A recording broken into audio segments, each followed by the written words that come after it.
Bonjour à tous et bienvenue dans une nouvelle semaine de cinéma avec les toutes dernières sorties de films au Ciné-Palace d'Épinal. Et on commence tout de suite avec Don't Worry Darling, un thriller de Olivia Wilde avec Florence Pugh, Harry Styles et Chris Pine. Ce film raconte la chronique d'une communauté isolée dans le désert californien en plein cœur des années 50, au sein de laquelle une femme au foyer malheureuse, Alice, voit sa vie être chamboulée quand elle découvre une vérité troublante, tandis que Jack, son mari aimant, cache un sombre secret.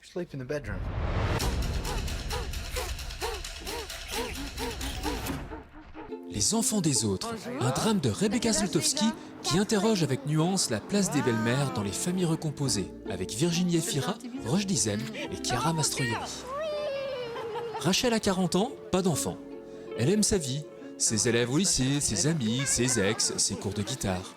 En tombant amoureuse d'Ali, elle s'attache à Laïla, sa fille de 4 ans. Elle l'aborde, la soigne, elle l'aime comme la sienne.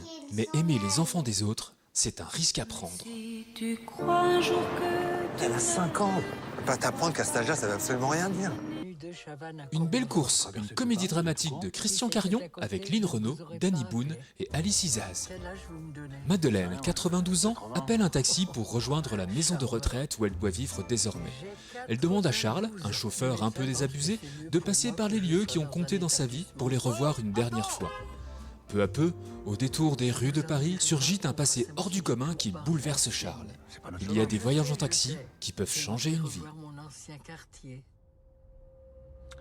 Ok.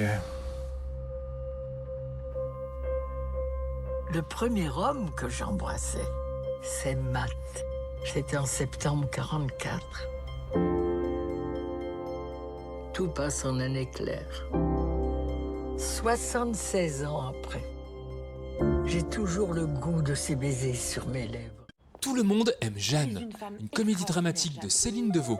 Cette cinéaste venue de la bande dessinée est à l'image de sa protagoniste, une touche-à-tout, sachant composer subtilement des intermittences et contradictions des émotions.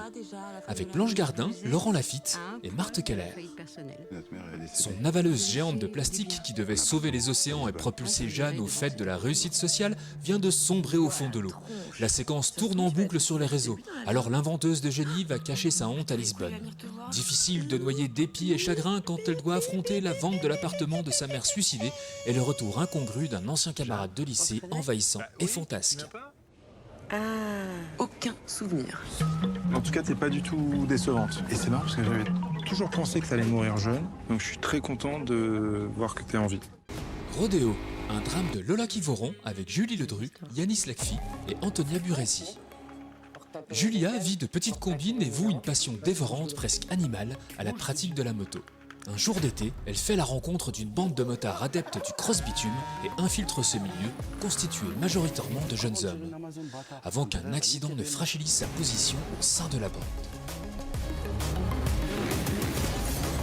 C'est elle la nouvelle poule aux odeurs, les gars.